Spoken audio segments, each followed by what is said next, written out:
Hello friends, नमस्कार। क्रैकेट channel में आपका फिर से एक बार स्वागत है। आज हम आपको इस वीडियो में बताने वाले हैं, जो आप यहां पर देख सकते हैं, अभी अप्रेंटिसशिप की भर्ती आई हुई है एसबीआई में, स्टेट बैंक ऑफ इंडिया में। तो आप यहां पर देख सकते हैं, जैसा कि यहाँ बताया गया है, engagement of apprenticeship under the apprenticeship act 1961। आप ऑफिशियल वेबसाइट में जाने के बाद जो है, आप इसको जो है ऑफिशियल वेबसाइट में जाने के बाद यहाँ से एडवर्टीजमेंट डाउनलोड कर सकते हैं। डाउनलोड एडवर्टीजमेंट पे क्लिक करके, और यहाँ पर देखिए क्या बताया गया है। अब मैं तो एडवर्टाइजमेंट पहले से डाउनलोड करके रखा हूँ, तो आप यहाँ से देख सकते हैं कि इसके बारे में क्या बताया गया है। तो देखिए ये डाउनलोड हो चुका है। अब यहाँ पर देख सकते हैं,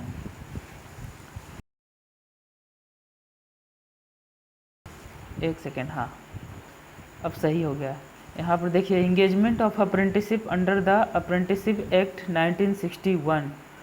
और क्या कहा गया है, एडवर्टाइजमेंट नंबर CRPD APPR 2021 से 22।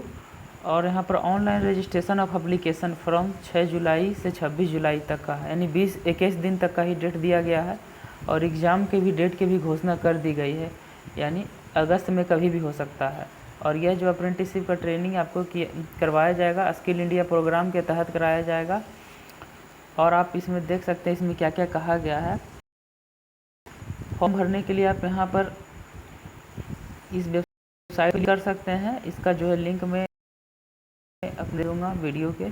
और यहाँ पर देख सकते हैं कि क्या कहा गया है कि state wise seat of apprenticeship, state wise local language, district wise training seats, age, education, duration of training, stipend, selection process और एग्जामिनेशन सेंटर के सब के बारे में बताया गया है।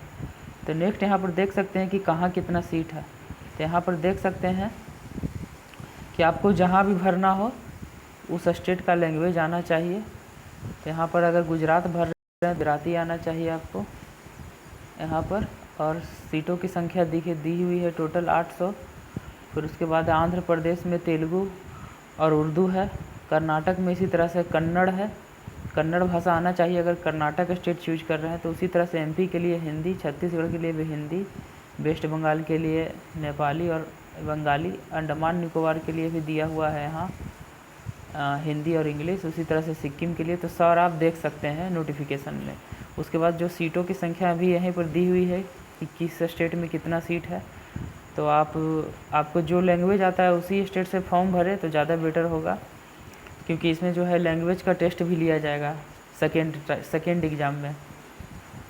उसके बाद जो है नेक्स्ट दिया हुआ है कि कैंडिडेट, यहाँ पर देख सकते हैं कैंडिडेट क्या बताया गया, candidate to opt for one specified local language of his selected state at the time of online.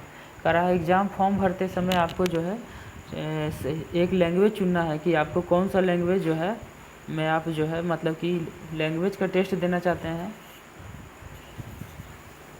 और यहाँ पर बताया गया है कि the number of training seats mentioned above is provisional. सीटों की संख्या बढ़ या घट सकती है। यहाँ जो एब्रीविएशंस दिया हुआ है पढ़ सकते हैं। उसके बाद यहाँ पर बताया गया है EWS के बारे में। EWS के बारे में बताया गया है, EWS के बारे में आप देख सकते हैं, बताया गया है कि कहता है EWS ट्रेनिंग का जो सीट्स है वो टेंटेटिव है। और जो है गवर्नमेंट के फर्दर इंस्ट्रक्शंस के अनुसार जो है ये मतलब कि जैसा इंस्ट्रक्शन आएगा तो EWS के लिए उसके आधार पर कार्य किया जाएगा। उसके बाद देखिए यहाँ बताया गया है next, training seats reserve for OBC के लिए भी जो है सीट्स रिजर्व है। बस कंडीशन ये होना चाहिए कि OBC नॉन क्रीमी लेयर में होना चाहिए। उसके लिए कैंडिडेट को जो है नॉन क्रीमी लेयर का जो है एक सर्टिफिकेट बनवाना होगा। आपको DV के टाइम में जो है वो सर्टिफिकेट लेकर जाना होगा। उसके बाद यहाँ पर देखिए डिस्ट्रिक्ट वाइज दिया हुआ है कि टोटल तो गुजरात में 8 सीट है, तो सब डिस्ट्रिक्ट वाइज में है कहाँ पर कितना सीट है देख सकते हैं। अहमदाबाद में 75 सीट है, अमरेली में है 45, फिर आनंद में 25 सीट है, अरावली में 10 है, बनासकांठा है, फिर बड़ोदरा, इस तरह से देख सकते हैं। उसी तरह से आंध्र प्रदेश में टोटल 100 सीट है और डिस्ट्रिक्ट वाइज सीटों का वर्गीकरण किया गया है। उसके बाद यहाँ देख सकते हैं कर्नाटक में 200 सीट है, उसके बाद डिस्ट्रिक्ट वाइज यहाँ सीटों का जो है वर्गीकरण किया गया है। नेक्स्ट उसी तरह से देख सकते हैं मध्य प्रदेश में भी है 75 सीट, और उसी तरह से वाइज जो है ये किया गया है कैटेगराइज। फिर यहाँ छत्तीसगढ़ में भी है 75, वेस्ट बंगाल में 715 सीट है। उसके बाद नेक्स्ट यहाँ पर देख सकते हैं सिक्किम में है 25 सीट, और यहाँ पर दिया गया है डिस्ट्रिक्ट वाइज। फिर अंडमान में भी है, इसी तरह से उड़ीसा, हिमाचल प्रदेश, चंडीगढ़, जम्मू कश्मीर, लद्दाख और हरियाणा सारा आप देख सकते हैं। फिर नेक्स्ट क्या बताया, इस तरह से आप टोटल देख सकते हैं कि किस स्टेट में कितना है। इस तरह से यहाँ झारखंड में 25 सीट है, थोड़ा कम है, और बिहार में 50 सीट है। फिर नेक्स्ट देख सकते हैं एज क्या रखा गया है।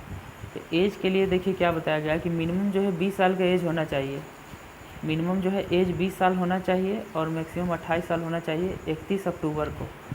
और candidate must have been not born earlier than 1 November 1992 से पहले का जन्म नहीं होना चाहिए, और जो है कह रहा 31/10/2000 के बाद का जो है जन्म नहीं होना चाहिए। तो आप इस फॉर्म को भर सकते हैं।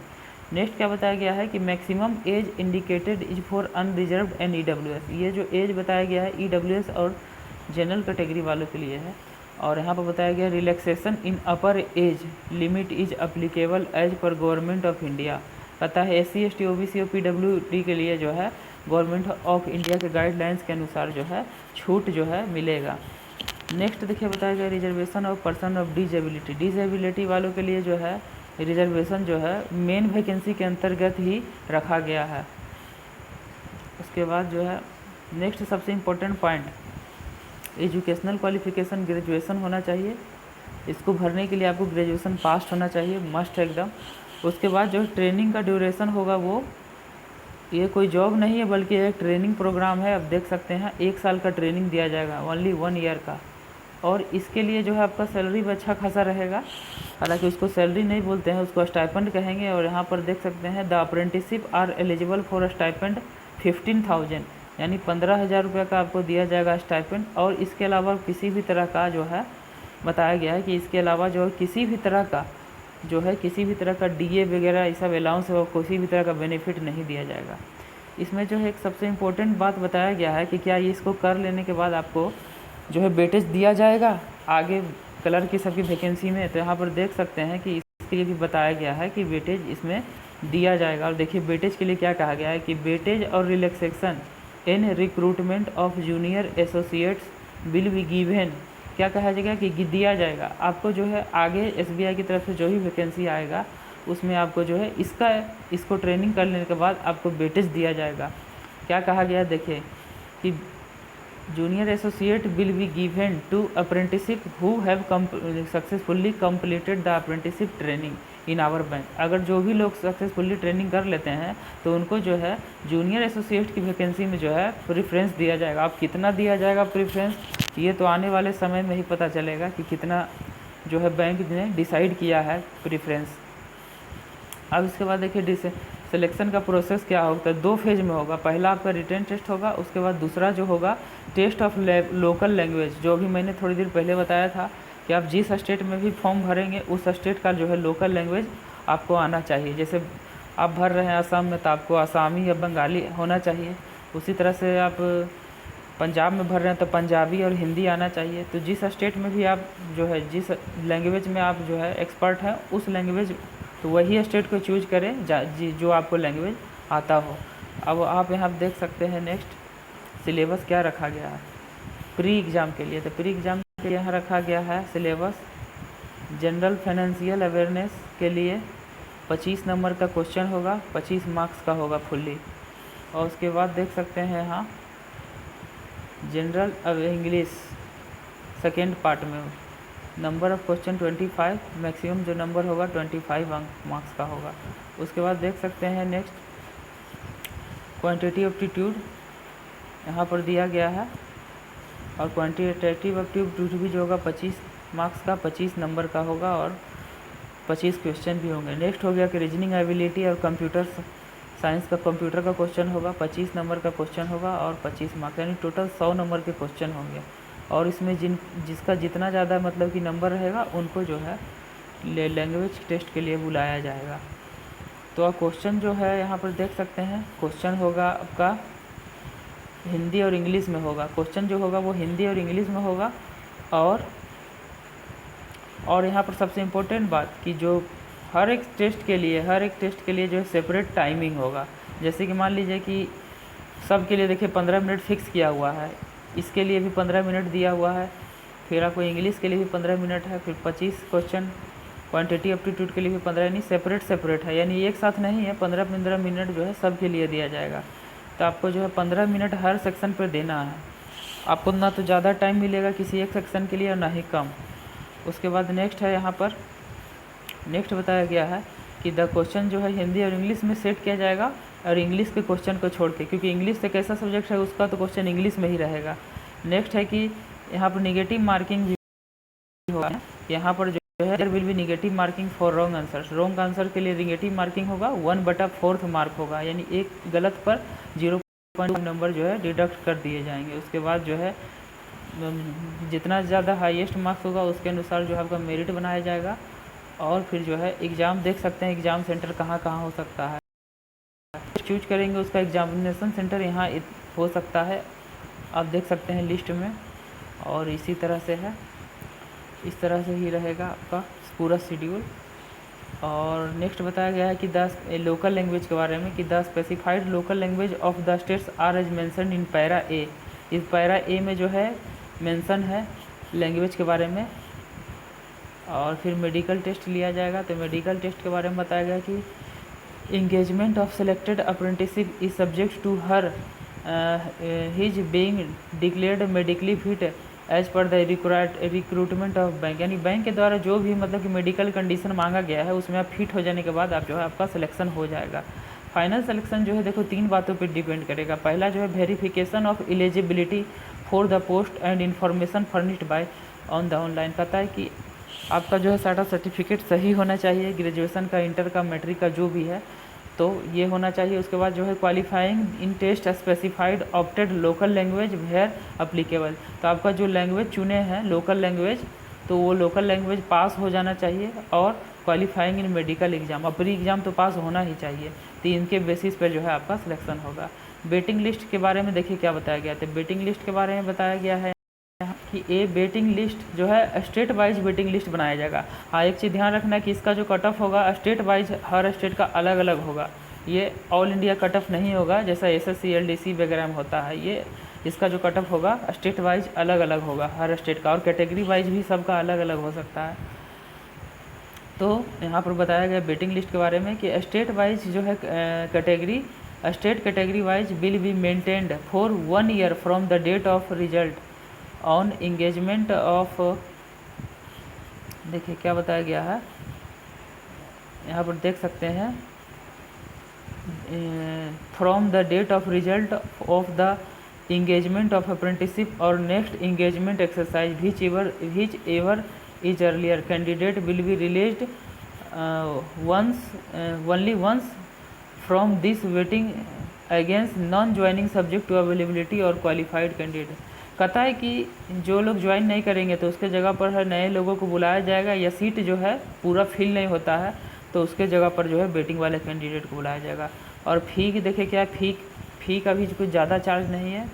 जनरल OBC और EWS के लिए 300 रुपये रखा गया है, और SC ST और PW के लिए मतलब नील है, मतलब कोई भी रुपया नहीं लगेगा। इसके बाद है कुछ जनरल इंस्ट्रक्शंस दिया गया है। यहाँ जनरल इंस्ट्रक्शन में बताया गया है कि the candidate should not have undergone. अब ये जो है ट्रेनिंग वही लोग कर सकते हैं जो पहले से किसी भी तरह का अप्रेंटिसशिप ट्रेनिंग 1961 एक्ट के तहत नहीं किए हों। तो सिर्फ उन्हीं के लिए, जो लोग जो है अप्रेंटिस किसी भी क्षेत्र में कर चुके हैं ITI या किसी भी चीज़ में, तो वो इस फॉर्म को नहीं भर सकते हैं। और यहाँ पर बताया गया है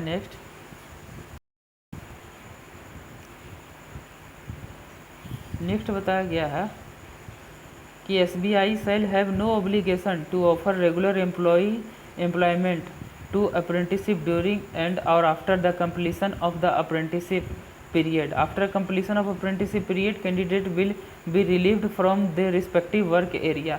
देखिए यहाँ पर बोला गया है सबसे इम्पोर्टेंट बात कि अगर आपका ट्रेनिंग ख़त्म हो गया, ट्रेनिंग ख़त्म होने के बाद कोई भी कैंडिडेट SBI पर ये ऑब्लिगेशन नहीं लगा सकता है कि आपने हमको ट्रेनिंग कराया है तब हमको जॉब दे ही दे, यानी जॉब दीजिए ही हमको। तो इसमें साफ साफ लिख दिया गया है कि ट्रेनिंग ख़त्म होने के बाद जो है आपको जो है बैंक की तरफ से रिलीव यानी कि छोड़ दिया जाएगा, यानी अब उसके बाद जो है अब अपने घर जा सकते हैं। उसके बाद जब नेक्स्ट वैकेंसी जब आएगा बैंक में, तब आपको जो है इसके आधार पर जो है कुछ छूट दिया जाए, उस छूट के जो है कोटा के अंतर्गत आप फॉर्म भर सकते हैं। तो बाकी सारा इंस्ट्रक्शन जो है इस तरह से पढ़ सकते हैं, नहीं है, बस यही इतना है।